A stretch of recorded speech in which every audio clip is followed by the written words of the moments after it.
175 నియోజకవర్గాల్లో 150 సీట్లు ఖచ్చితంగా తెలుగుదేశం పార్టీ వస్తుందని, తెలుగుదేశం పార్టీ మరి జనసేన మద్దతుతో 150 సీట్లు ఖచ్చితంగా వస్తుందని తెలియజేస్తా ఉన్నాను. ఎందుకంటే ఇప్పుడు ఈ ప్రభుత్వం చేసినటువంటి ఏది కానీ అభివృద్ధి కార్యక్రమం అనేది ఒక్కటి కూడా చేయలేదు. ఇంతవరకు చిన్న బ్రిడ్జ్ కట్టలేదు, చిన్న రోడ్డు వేయలేదు. ఇంతవరకు ఏది కానీ వాళ్ళ పథకాల పేరు చెప్పి వాళ్ళ పబ్బం గడుపుకుంటూ ఉన్నారు. కార్పొరేషన్ల పేరు చెప్పి మొత్తం డబ్బులు మన జగన్మోహన్ రెడ్డి ఖజానాకు వెళ్ళిపోతూ ఉంది. ఈ జే ట్యాక్స్ అనేది వేసి, అంటే జగన్మోహన్ రెడ్డి ట్యాక్స్తో మొత్తం రాష్ట్రమే అతలాకుతలమైపోయి ఇసుక మాఫియా, అదేవిధంగా క్వారీల మాఫియా, అదేవిధంగా ఈ చెరువుల పేరు చెప్పి చెరువుల మాఫియా, ఎక్కడ చూసినా ఈ డీకేటీ భూములంతా కూడా ఆక్రమించుకొని వారి ప్రభుత్వంలో మొత్తం అమ్మేసి డబ్బు చేసుకుంటా ఉందే తప్ప ఇంతవరకు ప్రజలకు ఏం చేయలేదు. ధైర్యం ఉంటే ఆ పెద్దిరెడ్డి గారిని వచ్చి కుప్పంలో నిలబడమనండి. అది మగతనం అంటే. ఎక్కడో నిలబడి ఇక్కడొచ్చి మగతనం చేస్తారంటే కాదు. కుప్పంలో అతను మా ప్రజల వెంట్రుకు కూడా పీకేదానికి కాదు. చంద్రబాబు నాయుడు ఖచ్చితంగా 1,00,000 ఓట్ల మెజారిటీతో గెలవడం ఖాయం.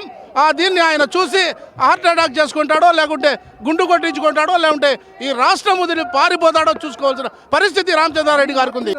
కుప్పంలో ఇంతవరకు చంద్రబాబు నాయుడు గారు తప్ప అభివృద్ధి అనేది ఇంతవరకు ఈ 4-5 ఏండ్లలో ఈ వైఎస్ఆర్ ప్రభుత్వం వచ్చిన తర్వాత చిన్న వెంట్రుక కూడా అక్కడ కదిలించలేదు వాళ్ళు. ఏది కానీ అభివృద్ధి కాలేదు.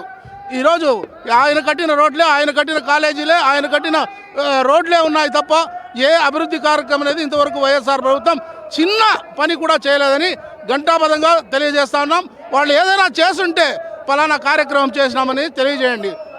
రాయలసీమలో ఖచ్చితంగా ఈరోజు మనం 70% సీట్లు ఖచ్చితంగా తెలుగుదేశం ప్రభుత్వం వస్తుంది. ఎందుకంటే వారి దౌర్జన్యాలతోనో వారి ఖచ్చితంగా 70-80% సీట్లు తెలుగుదేశం వస్తుందని తెలియజేస్తా ఉన్నాం.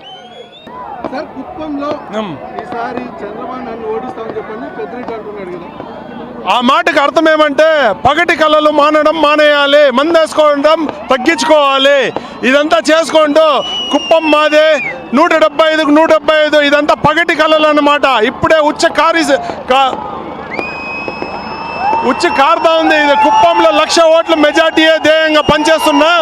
కుప్పం ప్రతి కార్యకర్తను, టీడీపీ కార్యకర్త 1,00,000 ఓట్ల మెజార్టీ పెట్టుకోవాలనేసి 1,00,000 ఓట్లు మెజార్టీతో గెలుస్తారనేసి. ఆంధ్రప్రదేశ్ ప్రజలందరికీ నా నమస్కారాలు. ఈరోజు ఈ రాష్ట్రంలో చూస్తూ ఉంటే ఈ చేతకాన ముఖ్యమంత్రి దద్దమ్మ ముఖ్యమంత్రి జగన్మోహన్ రెడ్డి చేస్తూ ఉండే అరాస్కాలు రాజ్యం వెళ్తూ ఉన్నాయి. కాబట్టి ప్రతి ఎంప్లాయీ కానీ, హౌస్ వైఫ్ కానీ, ఎవరైనా కానీ వాళ్ళు పడుతూ ఉండే కష్టాలన్నీ వాళ్ళ మైండ్లో అట్లా మెలుగుతూ ఉన్నాయి. అవకాశం వచ్చినప్పుడు వాళ్ళు కూడా అవకాశం చూపించుకుంటారు. ప్రతి మనిషి నారా చంద్రబాబు నాయుడు గారికి ఓటేసిన విధంగా ఎమ్మెల్యే టీడీపీలో నిలిచినా కానీ చంద్రబాబు నాయుడు గారికే ఓటేసి 150 పై చిలుకు సీట్లను సాధిస్తామని తెలియజేసుకుంటాను.